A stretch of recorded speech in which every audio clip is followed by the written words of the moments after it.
Welcome to the Mindfully Gay podcast, where we explore the experiences, challenges, and celebrations of queer life with mindfulness and authenticity. In today's episode, we're talking about comparison, how we, as queer men, often feel unqualified or out of place because of age, gender, sexuality, or other factors. We'll share our personal experiences with these false narratives, explore how they impact our sense of belonging, and offer practical ways to shift our perspectives. Let's get into it. Good morning, and welcome to Mindfully Gay. We're here.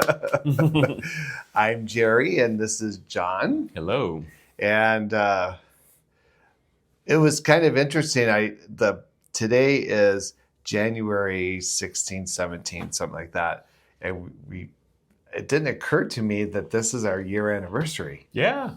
We've been doing this for a year. Yeah. And, we've had some changes. Mm-hmm. People probably noticed that Nick's not with us. Right. We do anticipate that he, on occasion, will come back and join us. Right. And his partner, Cole.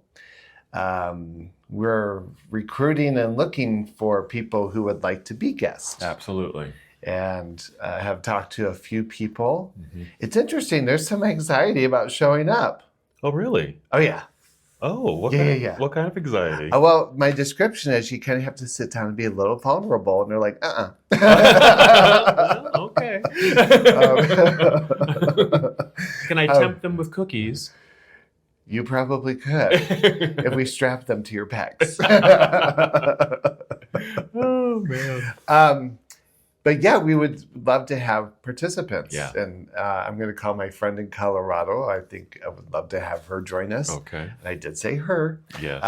But she's a beautiful person. And I know that she would certainly help us stir the pot. Yeah. I think She's a very good interpreter of dreams. Oh, interesting. Yeah, I went on a trip to Costa Rica with her, and we were sharing dreams back and forth. And she has a really good grasp on dream analysis. Oh, wow. That's fascinating. Yeah. So, anyways, so today, came in to do the podcast, and we thought we had a topic, and started talking about.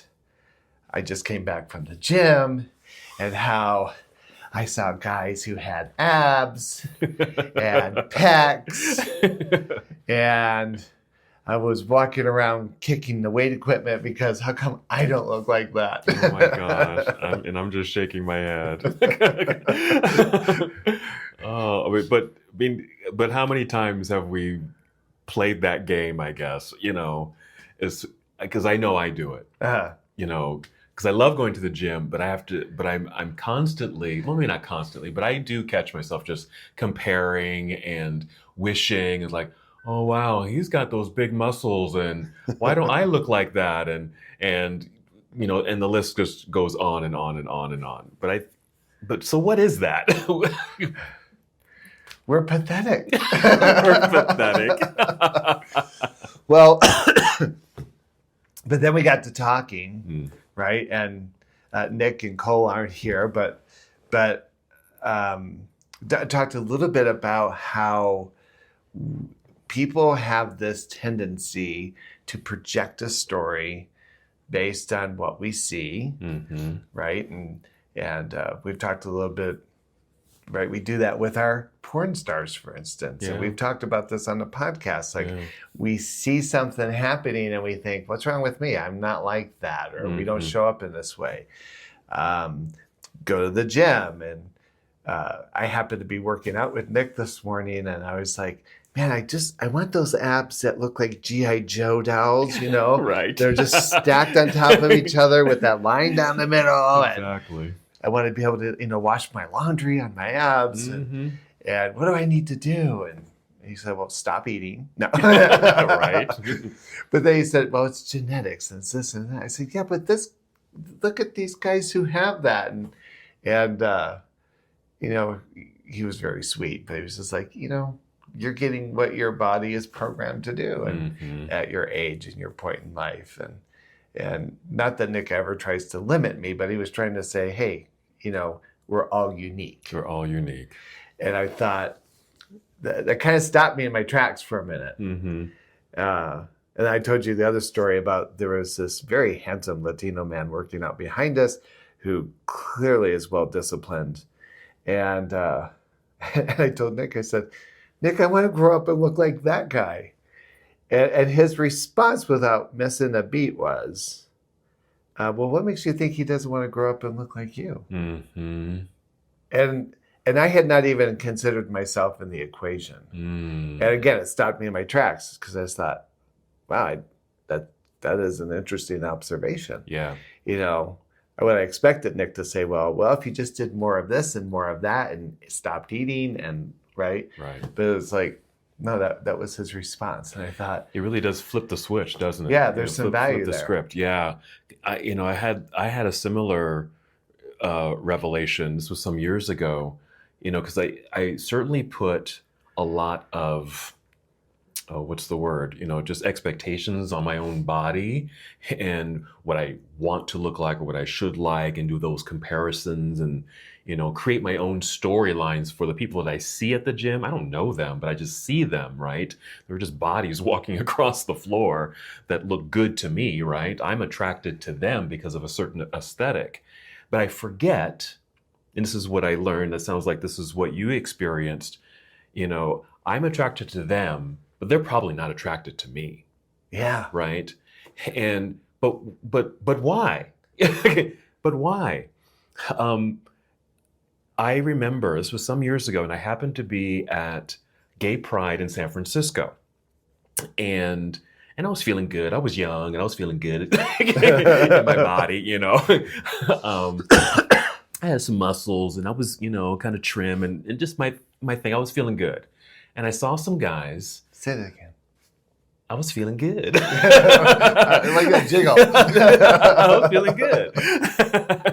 And I saw some guys who I was attracted to. And what I'm attracted to, and here's another little sidetrack. Because I look a certain way, people think that I'm attracted to what I look like, if that makes sense. Uh-huh. That's not particularly the case. I'm attracted to a little bit more fuller-bodied gentleman, maybe a beard, hairy, that kind of thing. That's what I find myself drawn to. Yeah, I like the muscles and stuff like that too, and some other things, but I find myself really drawn to a more full-figured gentleman. And I was finding myself attracted to a guy at the Pride Parade. And I think I was kind of making a little bit of a move, whatever move that could have been for me. And I was getting kind of close, maybe was touching him or something and just being friendly. And he kind of looked at me and just kind of pulled back. And he says, "No, I'm not into skinny guys." And like, "Oh, sorry," but it again, I wasn't offended, but it really flipped the script for me.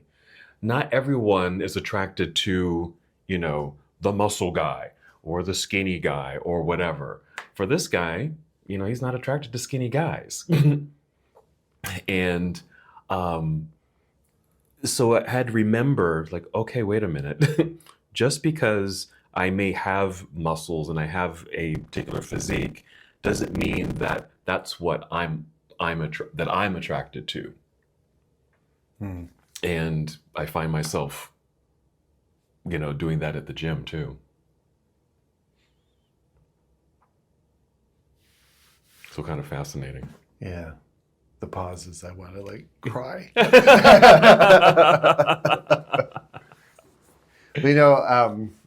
I do this weird thing.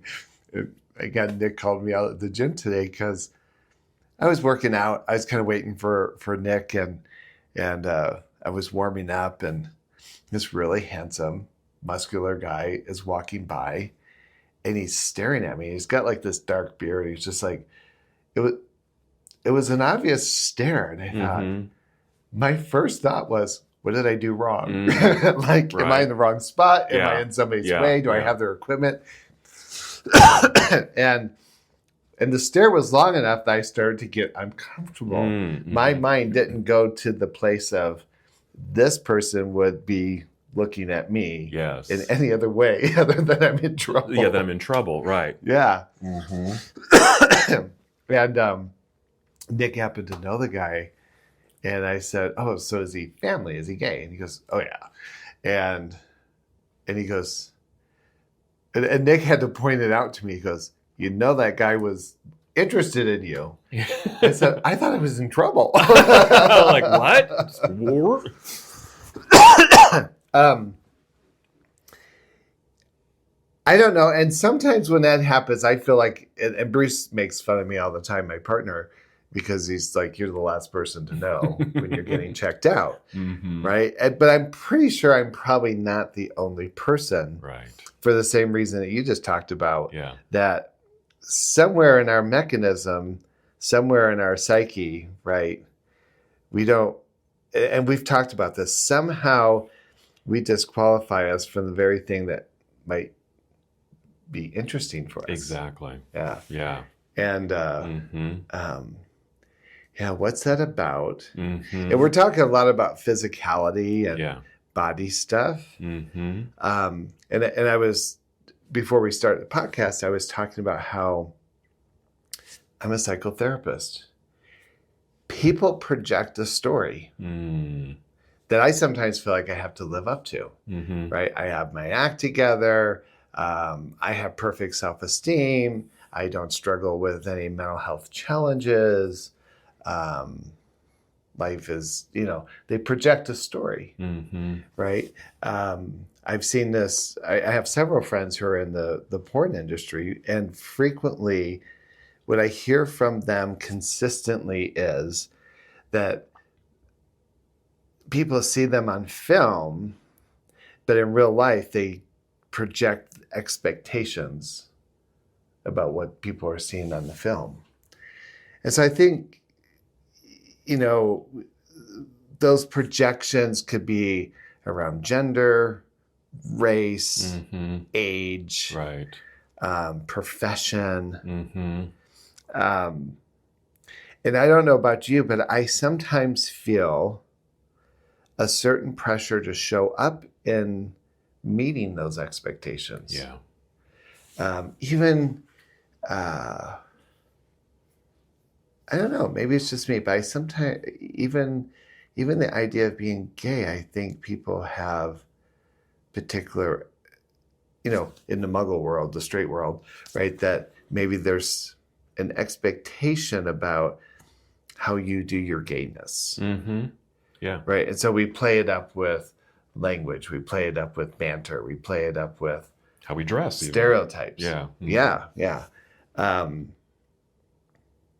I don't know. I feel like I'm just kind of turning the soil. I'm not exactly sure where to take this.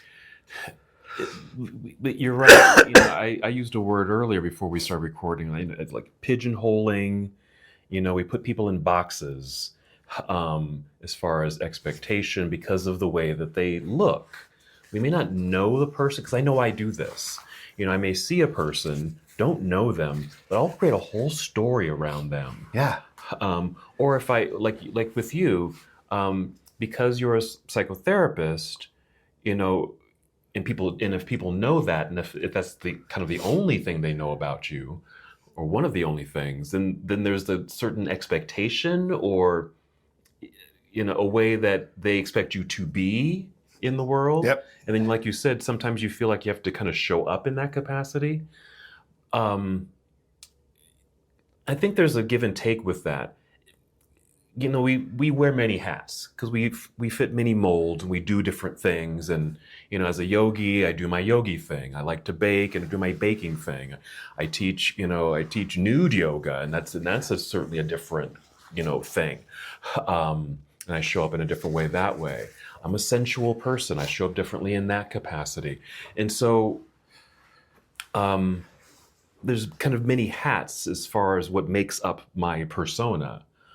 But when someone maybe on the outside only sees you in one of those categories, then they expect you to be that and all that. Well, it's interesting, John.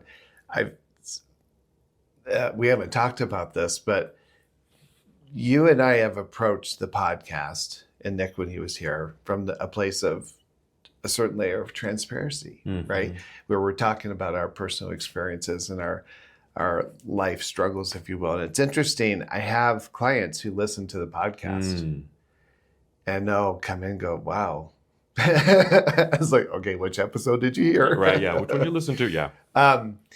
But I've always believed in the power of that transparency because I think our community in particular, and one of the things we're trying to do with this podcast is to kind of exploit the closet and the secrecy and we all think we're having this insulated, unique experience. And I think by being transparent, we can say, look, we're all struggling as a marginalized part of society to find our place. Yeah.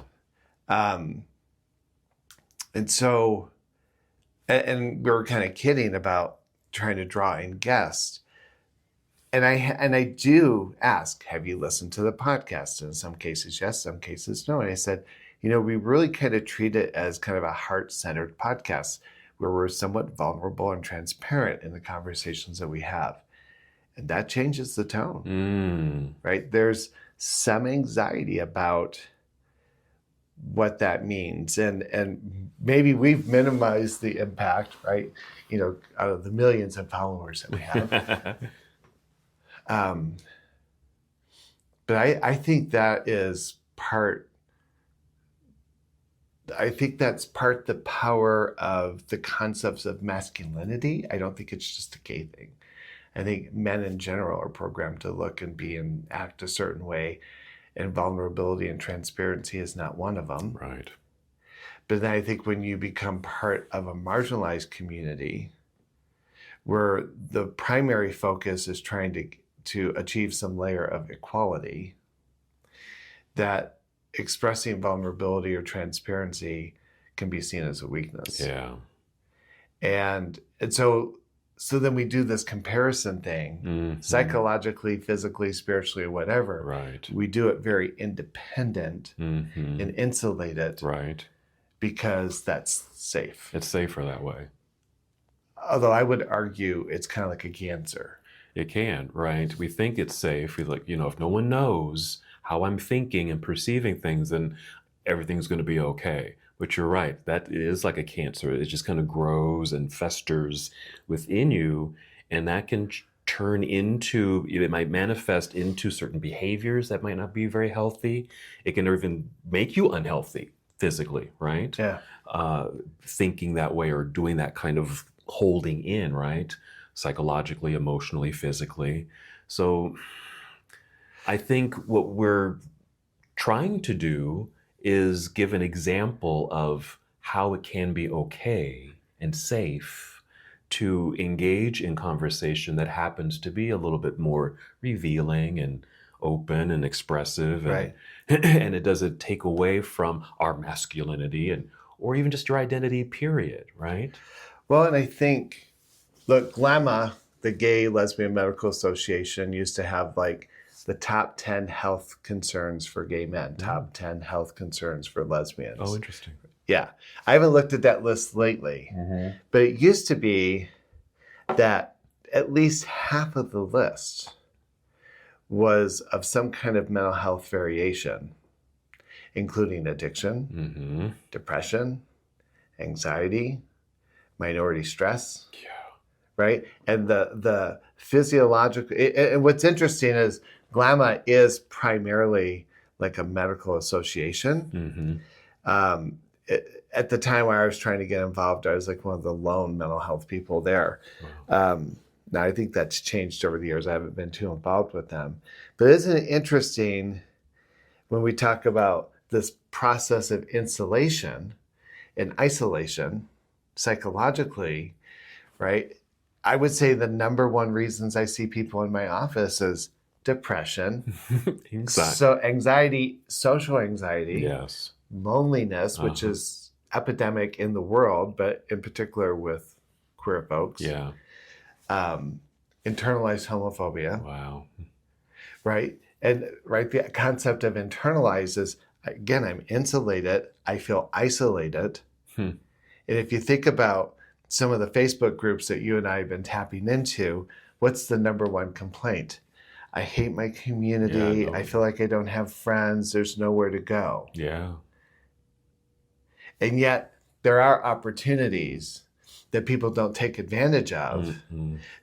You know, how many times have we heard with a retreat or a process that we're doing, I'm just anxious about being around other gay men. Now, when they show up, it's like, oh, wow, here's my tribe. Yeah. Yeah. But getting them through the door. Getting through the door. Yeah.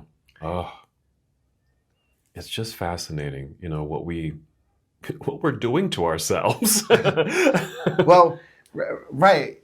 I think this too. I watched those tracks on Facebook and the conversations, and I think it's kind of discontent breeds discontent. Mm-hmm. And what I don't hear, and I'm sure this is going to make me terribly popular, is I don't hear any personal accountability. I don't hear people saying, this is what I tried and here's what worked. It's, I just don't like gay men. I don't like the gay, right? It's kind of this disparaging dismissiveness, mm-hmm. right? And I think at the root of that too is this place of, we don't see ourselves qualified for love. We don't see ourselves qualified for sex. We don't see ourselves qualified to be with the kind of people that we want to be with. That we've become a very objectified kind of a community because we haven't given ourselves permission to explore outside of the physical. And resources are not terribly abundant. It depends on where you live, but there are resources there. There are resources, yeah. You know, what I'm seeing with some of those groups, and at first I was excited. It's like, oh, look, there's interaction, there's things going on. I saw people posting events and movie night or whatever. But then when you kind of dive deep and just kind of look a little bit more into the conversations or just what's being disseminated on there, it's more of that blanketed, you know, I don't really fit, or kind of some disgust or whatever it might be. It just keeps that person or people kind of isolated. Yeah. And never really stepping in and trying something out. But again, even that accountability, not there. Really not there. And so I think, you know, it was interesting at the gym because I know when Nick made that comment about, well, maybe he wants to grow up and look like you, mm-hmm. It really did cause me to pause. Like I kind of went into this really introspective place, and the thought was, wow, what is it about my personal narrative that doesn't give myself the space to be admired or an option, if you will, right? Not that I have to respond to that, but there is that energetic dismissiveness, right? Mm-hmm. And I can think about men that I've had in my office who I would describe as beautiful, as specimen of physical beauty, if you will, who have an inner critic that I'm often surprised as I think, wow, that's interesting because you're a pretty amazing person. Mm-hmm. That's what my inside voice is saying. Yeah. Right.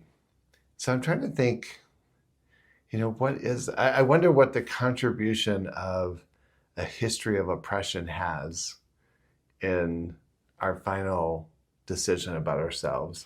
And then, you know, we kind of talked about this topic of discipline. We're kind of merging into that. What does it take mm-hmm. to, right, the place of consciousness is, this is what's happening. Can we move that consciousness into a strategy and a discipline of change,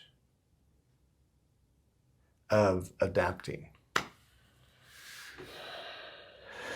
It is possible.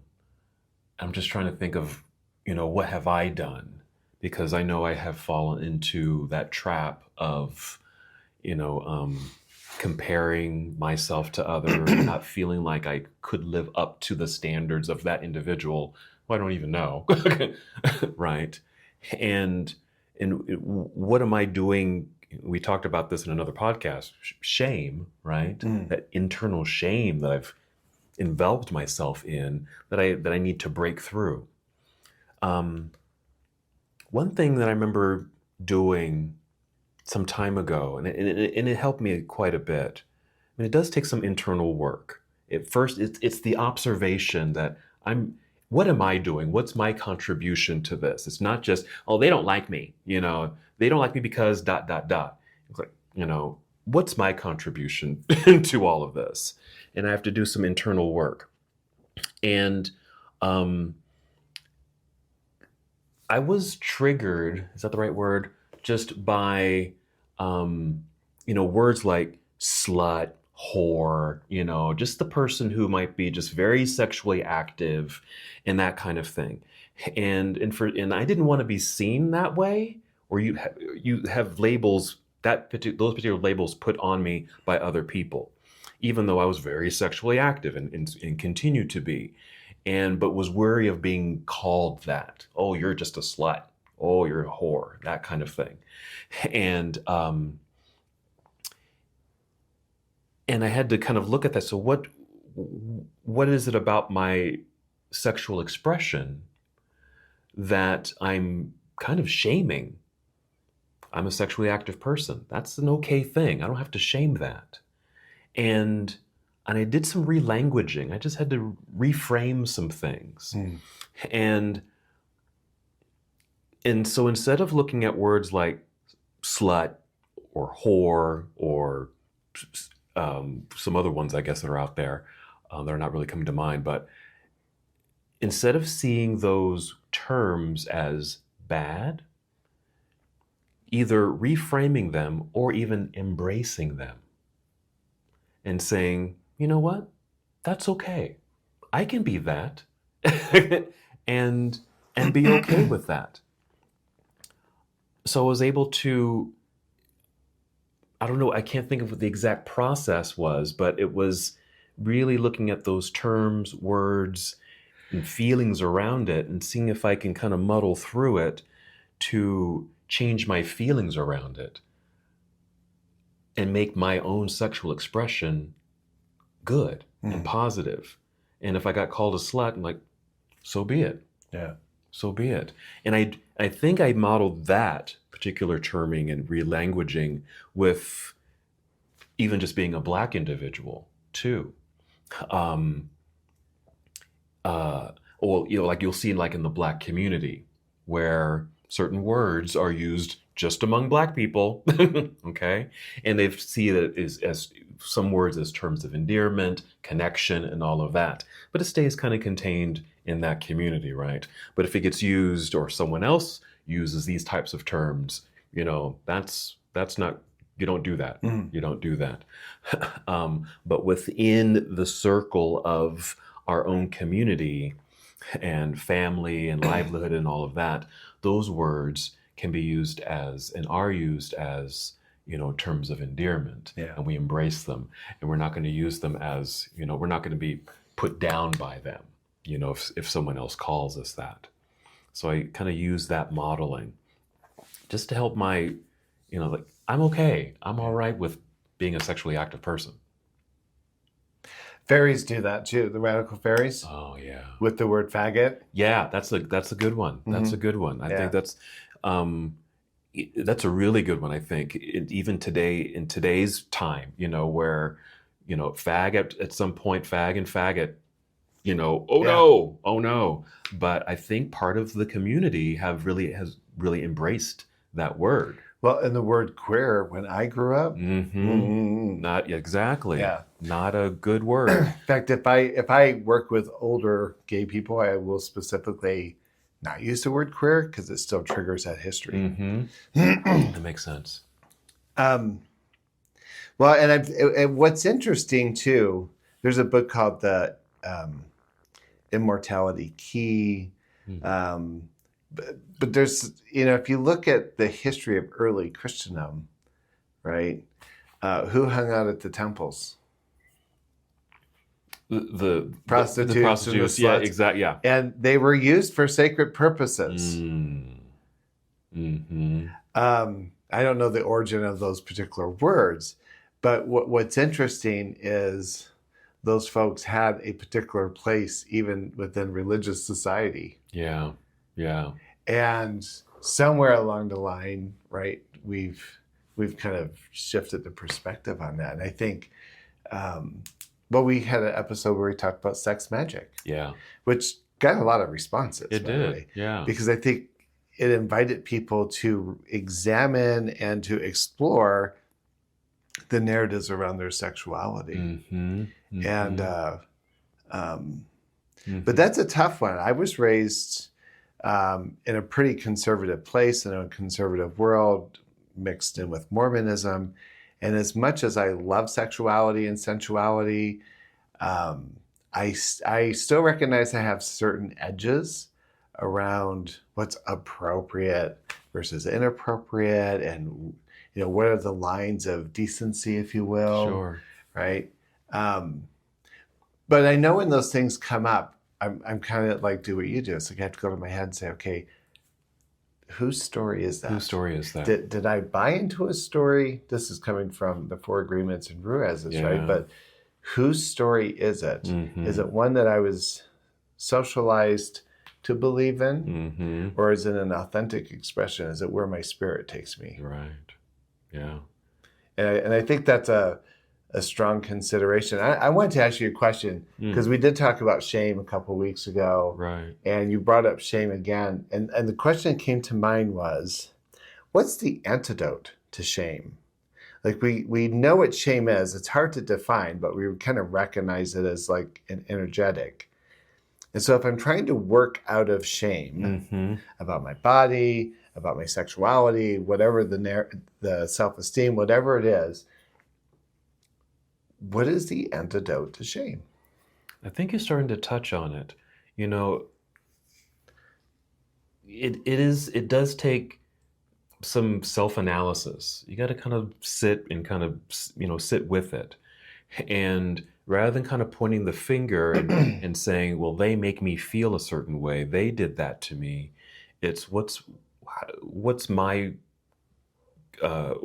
relationship to this feeling?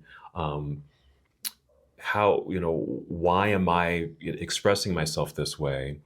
And how am I accountable? What's my part? And one of the things that comes to mind, and perhaps as a process, and maybe a part of an anecdote, is something that's called Big Mind.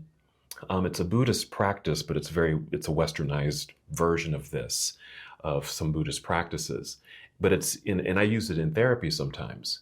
But it's kind of very gestalt, where, let's say it's shame. Okay, here's shame. How does shame show up? How do you feel it? What is it? How does it manifest in your body? Where do you feel it? What does your body do? What do you say? Those kinds of things. And if we can then maybe personify shame, and then maybe speak to that person, shame, to get a better understanding of who they are, what their intention is, why are they around, what their function is, when they show up. Just kind of, sit like I'm having a conversation with you, have a conversation with shame. And so the individual who is experiencing shame becomes shame, embodies that person, and speaks as shame.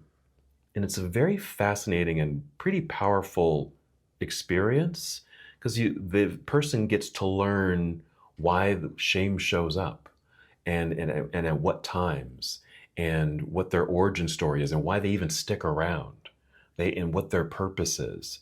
And I think if we can do something like that, then instead of being confronted with shame, it's something that we can maybe just live alongside. Because, shame is probably just it shows up sometimes. Instead of feeling like it's going to overtake you, we can have a relationship with it, and even ask it when it's starting to show up and it doesn't need to. It's like, no, wait a minute, Mr. Shame, you don't need to show up today. I'm good. I'm fine right here. So that's one of the things that kind of comes to mind. Accountability, some self-work, and really getting to know what that emotion is, and uh, to understand it, maybe reframe it, and maybe even ask it to leave. What are some of your thoughts on kind of anecdote for shame? Any thoughts? Well, I do have some thought, but my one thought, it'd be interesting to demonstrate what you just talked about. Mm. Mm-hmm. But let me answer your question, because I think my answer will be quicker, but then you can ponder if we should do this. I think the antidote to shame is liberation. Liberation, being liberated. Because shame has this capacity to contain us, Yes. to shut us down, Right. to hold us hostage. Exactly. And so, however way, in this inner dialogue that you're talking about, certainly sounds like a pathway to that, right? I often think to myself, this holds me back. And if I can propel myself out of that space, I will find myself liberated. Mm-hmm. And that's kind of been my word. Maybe it's my word for 2025 is liberation, because I think about all the things that I keep myself from doing or experiencing or stepping into. I don't know that it's shame that holds me back. It could be shame, it could be guilt, it could be self-doubt, whatever it is. But if I just say, okay, wait a minute, I'm going to give myself permission to have this new experience and to step out into this process in a different way. When I've successfully gone into that space, I think, wow, like I can do that. Mm-hmm. It was interesting.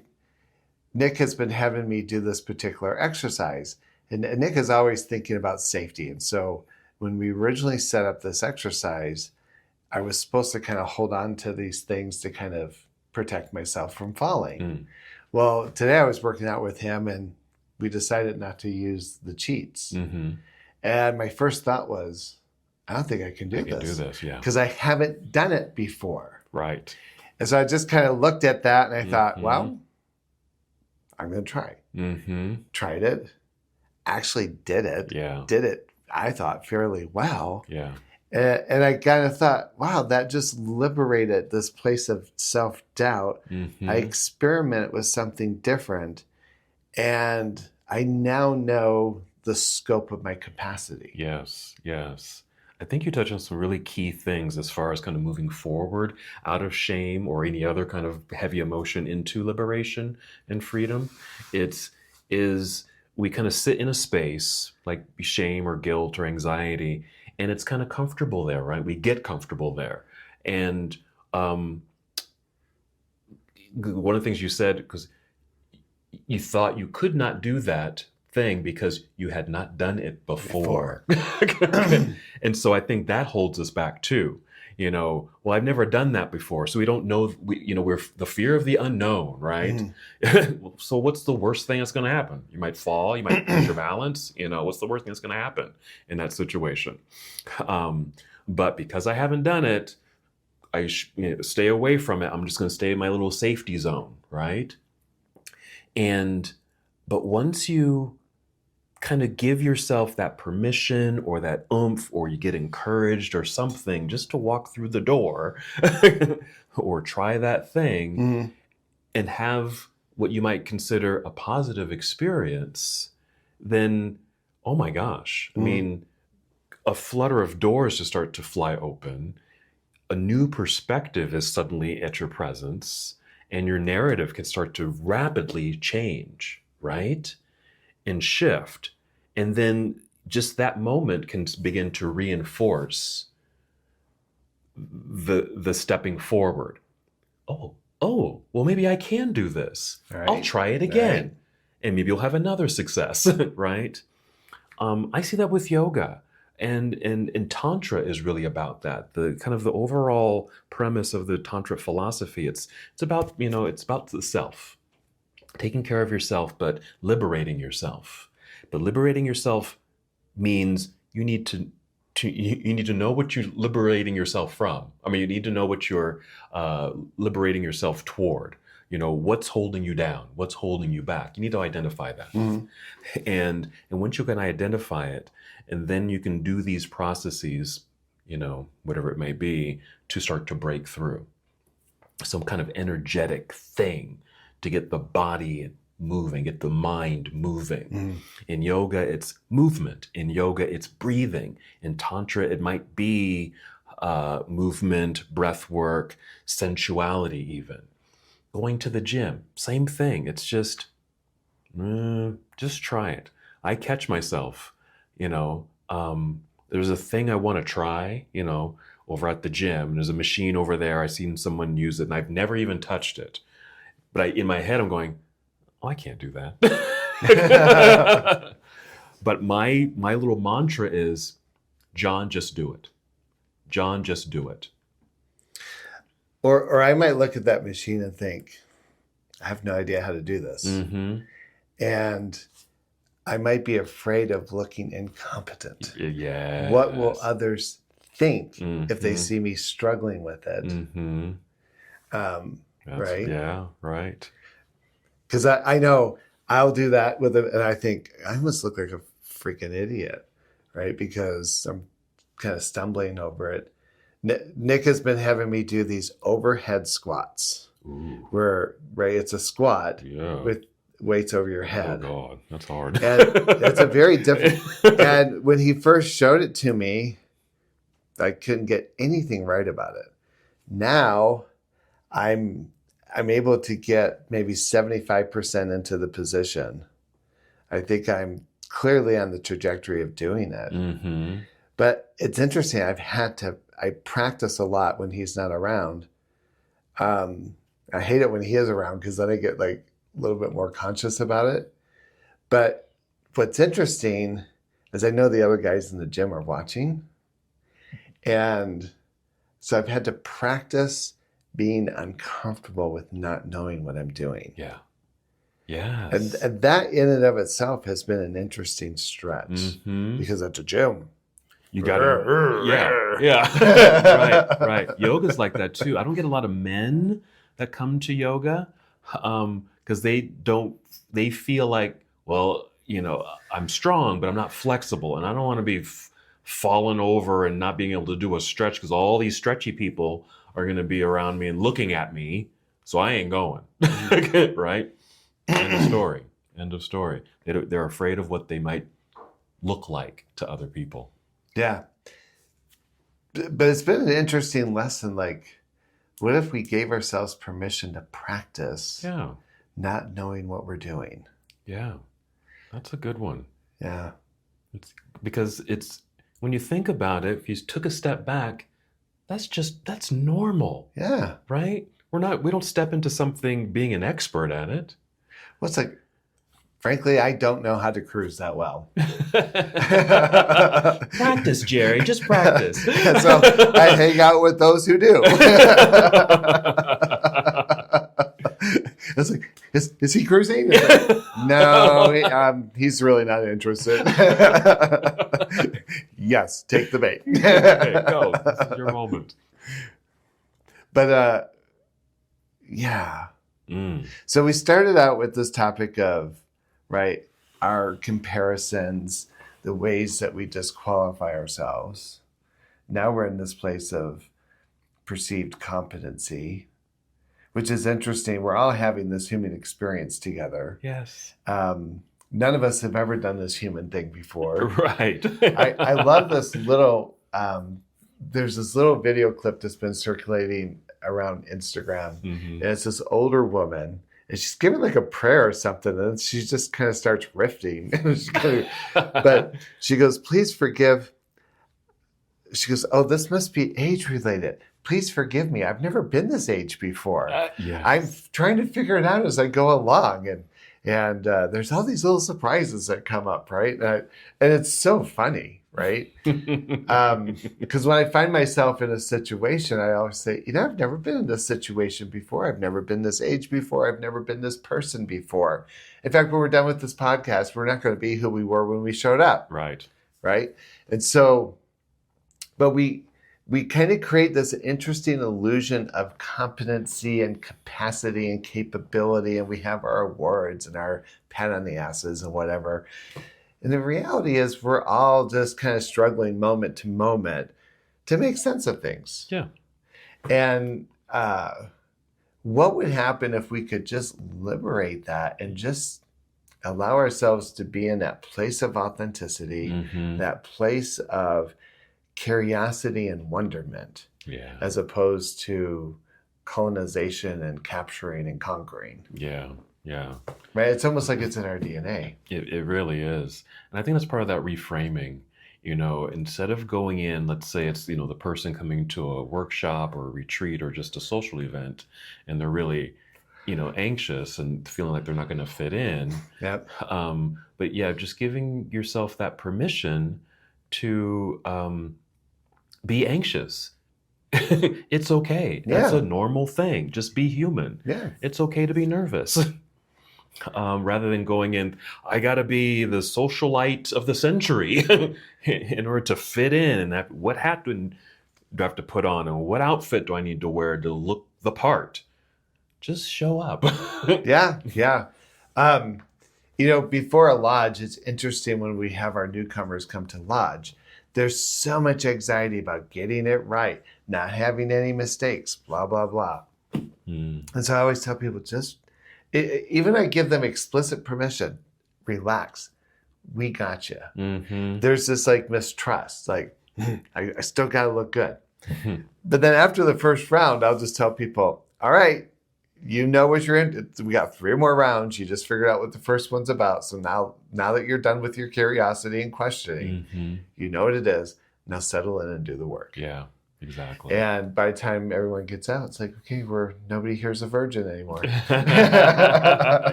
did the deed. Yeah. But go into something with curiosity and wonderment, rather than that stifling, sense of, I'm going to be anxious, I'm going to be able to fit in. But and you were talking about your yoga class, and our schedules never really match. But every once in a while, I get to go to one of your yoga classes, and yes, I'm a little anxious because I think, I wonder where I'm at in this.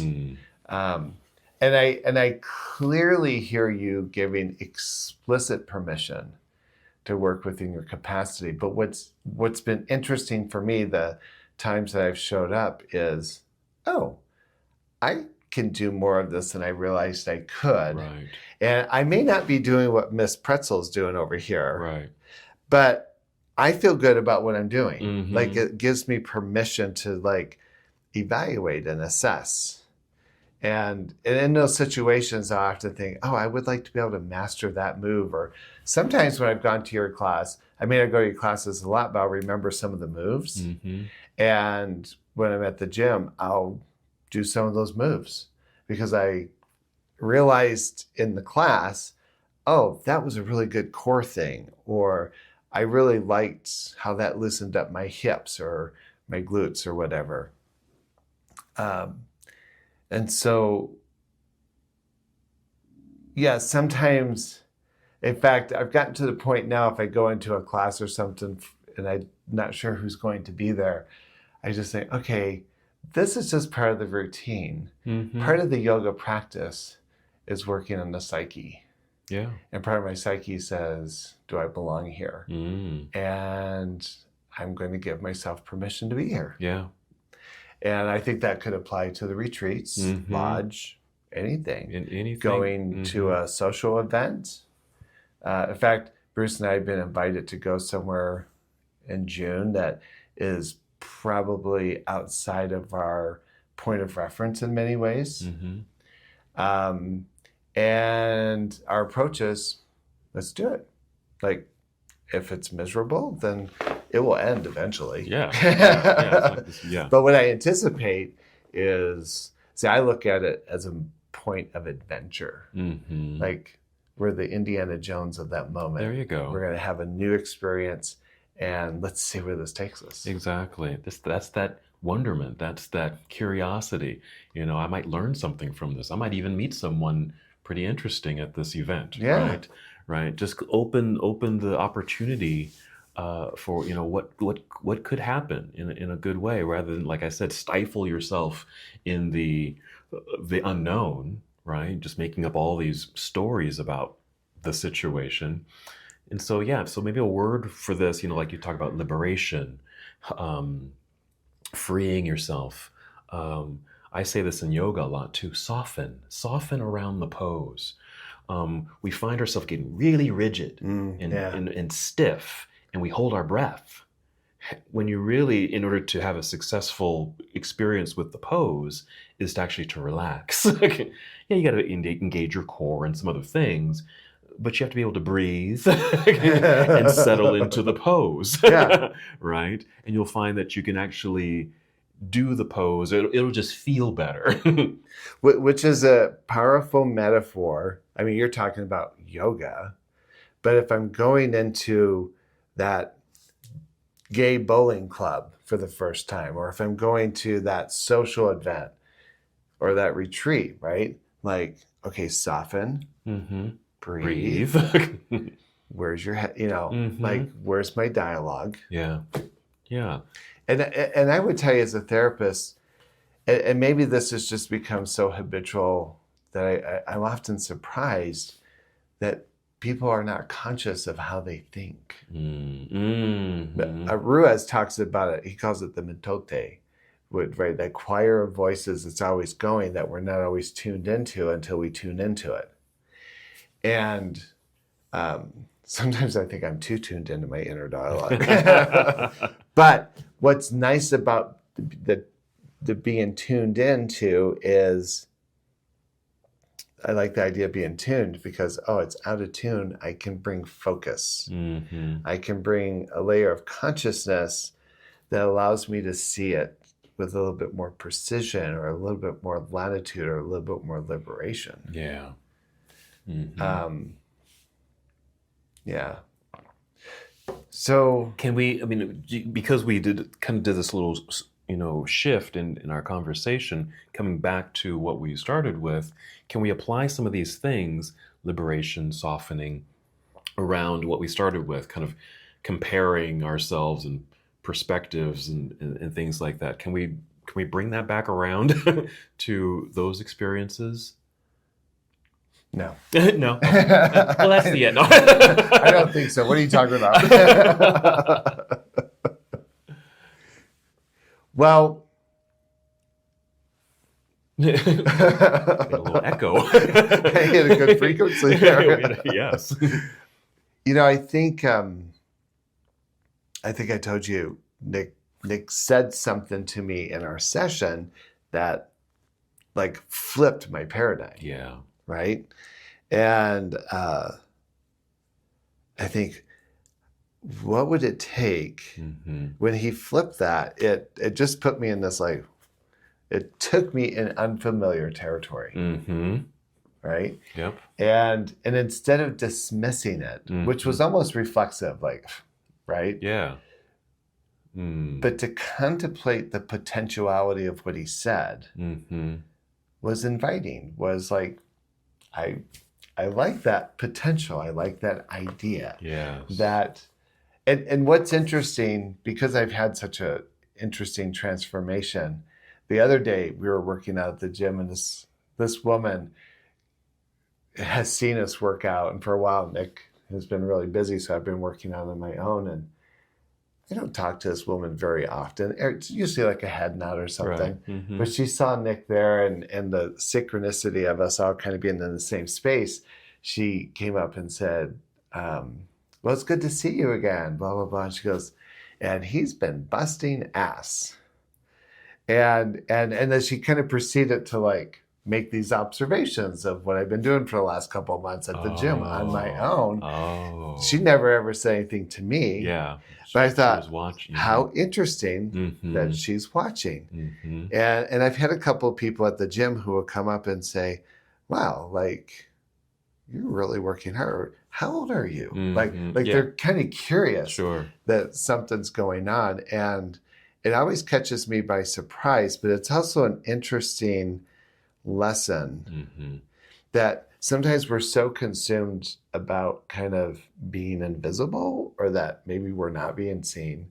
And I think it's interesting that perhaps we're not in a culture that throws out a lot of compliments anymore. Used to be we did that, but we don't anymore. No. And so it's interesting, like if people were watching you, what would be their observation? Not what you think about what you can or can't do, but if somebody were watching you, a colleague at work or a friend, and I've done this with clients where I'll say, look, we will develop a questionnaire in my session. I say, now I want you to take this questionnaire to 3 people, and I do not want them to send it to you. I want them to send it to me. Oh, wow. And then we're going to talk about their responses. Oh, wow. And invite people to be candid. Uh-huh. And so it's really interesting where a client's perception of themselves is being directly challenged by a loved one or a friend or somebody who's being candid in their feedback. And usually there's this huge disparity. Yes. Right? Yeah, that's good. That's a good exercise. Yeah, and so I often think this lesson at the gym for me is like, not that I'm doing anything to get anyone's attention, but it is interesting that people, because I know I'm watching, I would probably watch someone like you and I think, no. But I might also think like, wow, look at how he's doing those curls, or look at how he's doing those squats, or I notice he's always spending time on flexibility or something. And frankly, there's a day I was watching this guy do this interesting exercise. And I had seen this exercise, but his variation was really interesting. And I thought, wow, I think I'm going to try that when he's not here. So, yeah, I wonder what happened. Maybe the answer to your question is, how do we change the feedback loop in a way that we're not so consumed with our one and only perception, but that we start to kind of see ourselves as others might see us? Yeah. I think we were going to have a whole topic on that, I think, for the podcast too. Just how we perceive each other and... Yeah, write it down. Yeah, I'll write that down. But I think you're right, because I'm just thinking about my own experience going into the gym, and because I can certainly have that feeling of, oh, I wish I had bigger legs, or I wish I had this or that, because they've got it and I want that, right? Yeah. Start to do this comparison thing. And so, so what I have to do and what I have done is, because I'm watching them and they might be watching me, and I have to remember folks might be watching me and seeing what I'm doing. I know one thing that I'm kind of proud of, because I go to the gym just about every day. And so at least the front desk people, they see me every day. It's like, this guy is here every day. And I see some other folks, and we're all there kind of just about there every day. Or some guys that are there just, once in a while, but when I'm always there. It's like, this guy he's always here. But I'm watching other people. But instead of comparing, it's like, oh, I wish I had that and all that, I'm motivated. And I get curious. It's like, oh, I like how they're doing that exercise. And I'm going to try that. I'm going to try that out. And just try it on for size. And so that helps me to shift my own narrative about myself, really, that instead of going in and comparing, I'm going in and being motivated and inspired. Do you ever ask that person what they're doing? I have. Some people I have. Or talk to them about it? Yeah. It's rare. I don't always. I do stay kind of distant and solo. But sometimes there's some interaction. But what do you think that's about? Because I do the same thing, right? I think, like when I was watching this guy do this box thing, it's interesting. I wanted to ask him about like how do you do that? And but I immediately disqualified myself from approaching him because what's he gonna think? Is he gonna blah blah blah? Or he's just too good to share it with me. Like I'm just making up some narratives, but there's a narrative that kept me from like, I'll just watch. Right? Yeah. That same. I do the same thing. Yeah. And what's interesting, there's been a couple occasions. There's this one guy that comes to the gym all the time who I know he's gay. He has an amazing workout. And so one day I thought, I'm just going to ask him a question about his workout. Now, the story I had in my head was he was like, he's out of my league, Mm-hmm. right? Whatever league we're talking about, but I just kind of disqualified myself, right? And then I also maybe painted a picture that he would be arrogant or put off or whatever. Mm-hmm. So I went up and I said, "Hi, my name is Jerry." Shook his hand. Oh, wow. Mm-hmm. And I said, we share a lot of mutual friends on Facebook. And that's why I know he's gay. And I just said, we have a lot of mutual friends on Facebook. He goes, yeah, I noticed that. Mm. And then I just proceeded to ask him about what he was doing. But we had and now every day when I go to the gym and he's there, we don't necessarily, because I'm in my headphones, he's in his headphones. Right. But we acknowledge some Mm-hmm. kind of connection. Mm-hmm. But it took a lot of courage. It does take courage. I just thought, oh, fuck, right? But I did it. Mm-hmm. And I thought, well, I'm kind of glad I did that. Yeah. Right? It's probably just dispelled so many myths and stories that you had created, right? And maybe he had created about me. Right. Like, oh, this is a friendly guy. Yeah. Well, I think we talked about this when I very first met Nick. I was just like, I don't think he's going to help us out. Mm-hmm. Right? Because he's who he is. And, and there's this amazing friendship that's happened. Yeah. Right? But it took just crossing that line. Mm-hmm. And I'm just saying it because it's not an easy line to do. And I think going back to the comparison thing, the comparison, I think, is a byproduct of how we judge and critique ourselves in relationship to others, body, mind, spirit. Yeah. Right? Mm-hmm. I know that people, it's interesting how many people will hesitate to contact me about some kind of a spiritual kind of an issue that they're having because they have a story about me being too busy or not accessible or why would I? And I very welcome those conversations. I love those conversations. I sometimes think, why don't we have them more? Yeah. But I recognize people project a story, mm-hmm. right? And so I think that comparison thing takes us back to that piece of I have to be willing, mm-hmm. I have to dare to be disciplined to do something different, to dare to fail. And be okay with that. Yeah. Because you'll be okay. Mm-hmm. You will be okay. Yeah. I think that's probably bottom line. So many conversations can come from this. Whether it's, we've talked about shame, we've talked about body image and just anecdotes for these things. So many wonderful conversations. So we're going to ask you, dear listener, to contribute to the conversation. What do you think about all this? Do you find yourself in these kinds of situations, holding on to these narratives and keeping your own door closed of potential opportunities? And maybe look at some of these alternatives, ways that you can open the door, practicing, being okay with being nervous, being okay with just kind of the normalcy of humanity. We're all going through these very similar things. And if we just kind of rallied around each other, around it, and just kind of talked about it, we're going to find a lot of similarities. Mm-hmm.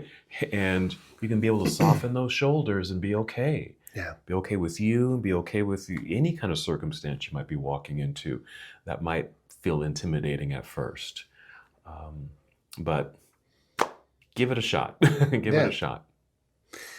I think we should start reminding people we have our retreat in April. That's right. We have,